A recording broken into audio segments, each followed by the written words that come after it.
11 રહેવું હોય ને તો રો, મને કઈ વાંધો નથી, પણ તા પપ્પા જેવી 11 રહેવું હોય ને તો ના રહેતા. જો આજ મને મજા નથી, હું બધા અલગ અલગ તોફા નથી કરવાની. સવારમાં તા પપ્પા કેટલાય ધનક આદરીને જીયા હે અને ઓફિસ પહોંચીને કેન્ટીન માં જઈને છોલે ભટુરે ખાઈ લીધા. આવી 11 રહેવી હોય ને તો મહેરબાની કરીને કોઈ રહેશો જ નહીં. વાત તો સહી હે. અને માને આજ વેત નથી, જો આજ ઘરનું કામ જ મારાથી માંડ થાય છે. કાં તો તમે બધા રહેવા દો, હું ને બા બે જ 11 કરી નાખવી. ના, આજ હું પત્તા રમવા નહીં આવું, અલી મારી તબિયત ઠીક નથી. હારું હાલ, તું આટલી તાણ કરસ ને તો એકાદ બાટ રમવા આવી જઈશ, પણ બપોર અમાર બા હુએ ને પછી આવીશ. ફોન ના કરતી નતર ઉઠી જાય છે પાછા. પણ જો તને પ્યાલા કહી દઉં, ઓલી મિનકીને બાઈટ નાખવા ના આપતી.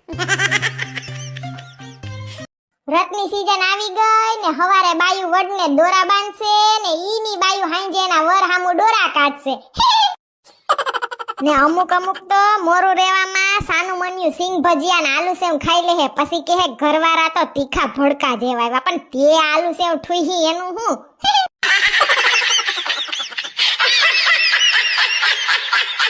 कल मुझे देखते देखते एक लड़का नाली में जाके गिर गया. अब मैं सोच रही हूँ कि मैं ज्यादा सुंदर हूँ या वो बेवड़ा था.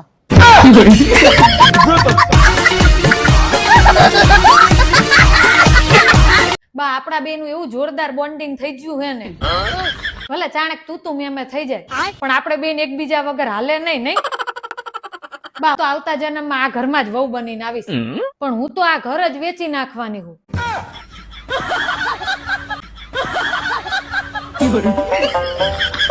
હા મમ્મી, મારે પણ ગૌરી વ્રત રહેવું છે.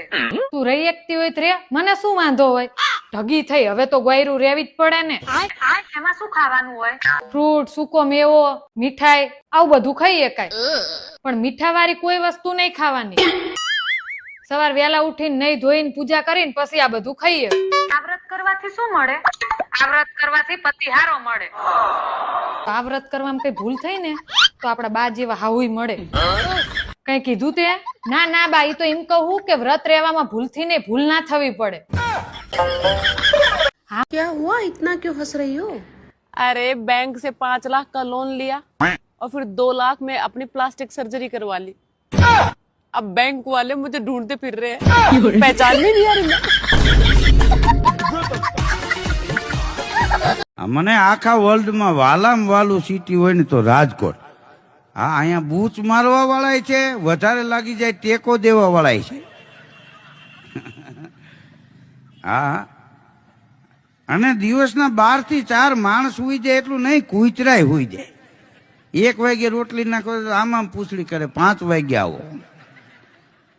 હા, ઉનાળામાં 46 ડિગ્રી તાપ ને એક શેઠના બંગલે 2 વાગે ચોર પડ્યો તો શેઠ જાગી ગયા, પકડીને હુવાડી દીધો કે હુઈ જા મારો દીકરો, 5 વાગ્યા પછી જે કાંઈ કરવું હોય કરજે, આરામ કરો, નો ડિસ્ટર્બ. હા, અને અહીંયા સવારમાં લોકો હાલીને નીકળે, અમુક કૂતરા લઈને નીકળે તો આપણને ન ખબર પડે કૂતરું આને લઈને જાય છે કે આવડો આ કૂતરાને લઈને જાય. એવી સાઈડ કઈ પે જાતા હોય.